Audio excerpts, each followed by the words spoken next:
Let's move over to South Africa, where South Africa's President Cyril Ramaphosa has suspended the country's anti-corruption chief, advocate Busisiwe Mkhwebane, with immediate effect. In 2019, the country's highest court ruled that Ms. Mkhwebane lied under oath and had acted in bad faith whilst carrying out some of her investigations, with a number of her major investigations in the past overruled by the courts, raising questions about her fitness to hold office. A statement released by Mr. Ramaphosa's spokesperson states that the absence of Busisiwe Mkhwebane from office would not impede the progress of any investigations that are pending or underway, and that she would be suspended until an impeachment process has been completed by Parliament. Ms. Mkhwebane was appointed as the country's corruption watchdog boss in 2016. Wow, we're having conversations of corruption, not just in Southern Africa, in Nigeria, in different parts of the continent. The unfortunate part, whilst the South African Constitution gives the President, Ramaphosa, the power to suspend Mkhwebane, the question a lot of people are asking is, why now? Is the timing not a little suspicious? Because he also is under investigation for the acts that were committed on his farm in Limpopo. So it's like, why is this happening now? Is there a secret undertone to this?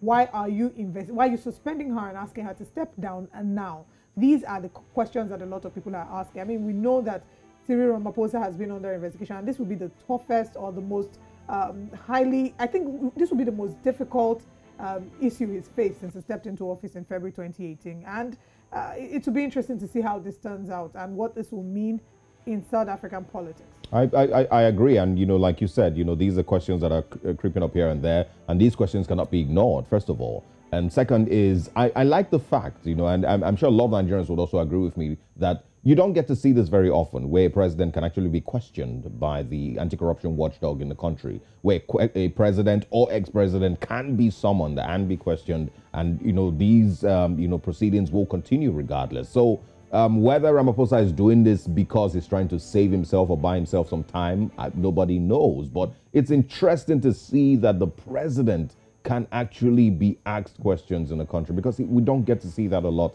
in Nigeria from sitting presidents or even past presidents. There is some immunity that covers these persons for life, even after they're no longer presidents. Yes. And so is an interesting thing to see from South Africa, and they've always been like this. The EFF, headed by I think Julius Malema, has also been a very, very vocal party and vocal group, with regards criticizing the president. You do not get to see that in many African countries. They've been asking Cyril Ramaphosa to step down, saying that if he doesn't step down, there's going to be an actual problem. And part of why his case is very interesting is that we know that he came after 9 years of Jacob Zuma and what Jacob Zuma had done to Southern Africa. And so the question is, does he have the right to suspend the anti-corruption chief? Legally, yes, the Constitution provides for that. The other question is the timing right? That is a question that stands to be answered. What is is there an alternative motive for him to ensure that, or for him to ask that she steps down now?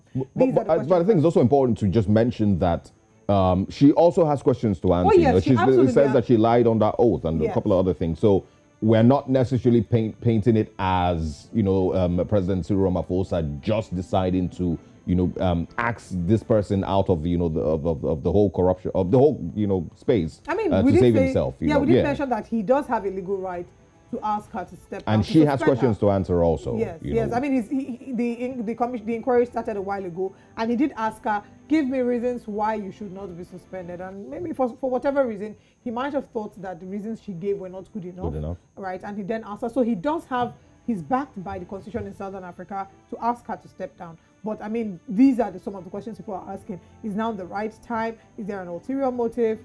Are you hiding something? You have an answer to the situation in your Pala farm in Limpopo.